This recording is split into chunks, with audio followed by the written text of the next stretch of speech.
Cora FM.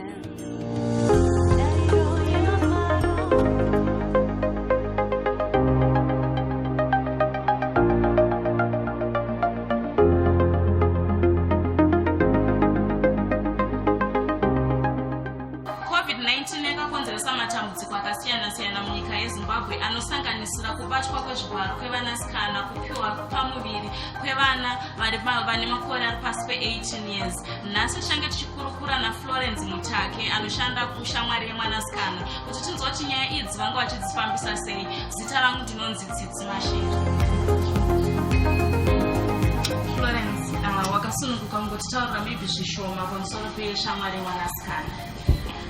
Shamwari yemwanasikana iboka rinoona nemabatirwo nekuchengetedzwa kwekodzero dzemwanasikana tiri munharaunda nemumusha weZimbabwe.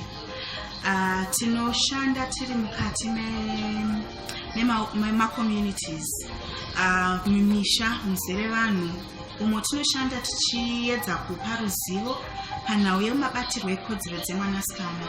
Tichishanda tine mwanasikana uyu watinotungamidza ari edungamunhu rakatikoshera panyaya dzekusimudzira kwekodzero dzake. Tichitariswa kuti nguva yeCovid-19 vanhu vakanga vari panguva yekuvharirwa kana kuti yatinoti lockdown. Mune dzimwe here nyaya dzevanasikana dzamakagamuchira dzinonyanyotarisa panyaya dzekubatwa chibharo kana kumbunyikidzwa kodzero kana vamwe vane pamuviri asi vasina kana kumwe kwekuenda? Ichokwadi, Zimbabwe takaona chirwere kana kuti denda reCovid richiuya kubata nyika yedu muna Machi, umwe takawanikwa Zimbabwe yakupinda mulockdown. Naizvozvo mukati menguva yakanga yakaiswa vanhu mulockdown kana mukuvharirwa kwechirwere cheCovid-19, takava nekusangana nemhaka kana mhosva dzakaripotwa kuboka redu dzaisanganisira nhau dzevanasikana vaibhinywa, nhau dzevanasikana vakasanganikwa nekupiwa pamuviri mukati melockdown iyoyo. Tichiona zvakare vana vasikana vari pasi pemakore 18 years vakarodzwa mukati menguva yelockdown.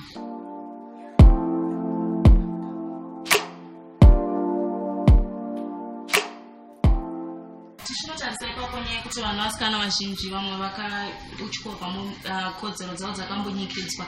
Tingade kuziva kuti imimi seboka dzimwe dzenyaya munoshanda here futi nemafundisi? Noti tikatarisa mango vanhu vanogona kusasununguka kutaura nevabereki vake oenda kunoudza mufundisi pamwe haana idea yekuti kune shamwari yemwanasikana. Munoshanda here zvakare nemafundisi emakereke? Zvakare tiri kutarisa mashandiro atinoita tikuona nhau dzekumbunyikidzwa kwekodzero dzemwanasikana nyanyanyanya panyaya dzebonde dzimwe dziri kuwandira kumakereke uko kwatiri kuona zviri kuvharwa nehurukuro dzechitendero dzekuti dzimwe dzenguva zvinonzi mwana arodzwa mukati mekereke achinzi ndiwe ucharodzwa namukuru nhingi mukati mesangano. Naizvozvo tinoona kuti nyaya idzi dzinotivharwe zvakanyanya. Saka takaona zvakatikoshera zvakanyanya futi kuti tishande nevatungamiriri vemakereke vanova mafundisi avo tinogara navo pasi tichipanana ruzivo nekudzidzisana kuti kana tiri mukati mechechi chinonzi kodzero yemwanasikana takatarisa shoko raMwari chimbori chii, kodzero idzodzo dzinobatwa sei tisina kutsaudza mukati memurawo wechechi asi tisina kumbunyikidzawo zvakare kodzero dzemwana tiri mukati mekutarisa mitemo yenyika yedu yeZimbabwe. Mune here zvamunoita in terms of kukansela vana kuti dzimwe dzenguva apiwa pamuviri apa mwana mudiki kuti azonogara pamwe kumba kwake kwava kusisina kumira zvakanaka? Mune here vamunoshandidzana navo kana kuti imimi munooffer here maservices ecounseling? Munozvifambisa sei? Chekutanga seboka reshamwari yemwanasikana tine department redu kana kuti unit yedu inoona nezvekubatwa nekuripotwa kwemhaka dzekumbunyikidzwa kwevana rinonzi Girls Protection and Support Services Department. Iri idepartment rinobatwa nevane zveunyanzvi, vana mazvikokota panhau dzekukansela vana vanyanzvi dzedu panyaya vatingati malawyers. Tine malawyers atinawo mudepartment imomo vanoziva nekunzwisisa mitemo uye mabatirwo emitemo kana nyaya dzichinge dzapinda mugwara rekuripotwa.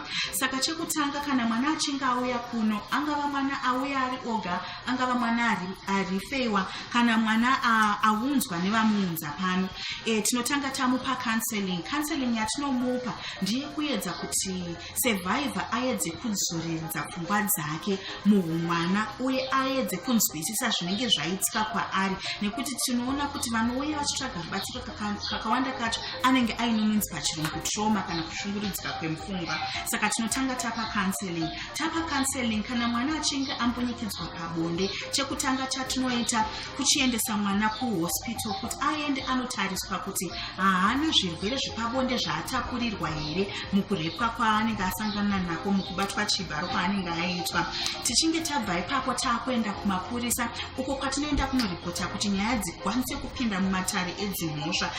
Hazviperere pakungonosiya taripota, tinoperekedza mwana wedu kusvikira taona kuti mhaka yaripotwa yabatwa neunyanzvi nemazvo, yasvika mukupera, abhinya mwana abatwa uye apiwa mutongo unoenderana nemhaka inenge yaparwa. Anoda kutenda zvikuru nekuva nemi panguva yanhasi uchitaura pamusoro pematambudziko akusangana nevanasikana uye Florence anoshanda kushamwari yemwanasikana wanda ndichikurukura naye nhasi achitaura matambudziko akasangana nevanasikana panguva yeCovid-19. Kune vose vanenge vane matambudziko makasununguka kubata shamwari yemwanasikana, makasununguka kuenda kumapurisa ari padhuze, zvipatara zviri pedyo kunotaura. Hazvina kunaka kuti unyarara, dzimwe dzenguva unobata chirwere, dzimwe dzenguva unosara uine pamuviri, asi unogona kubatsirika pasina ma-hours 72 unogona kubatsirwa kana paine zvinhu zvinenge zvasangana newe. Zita rangu ndiri Tsitsi Mashiri.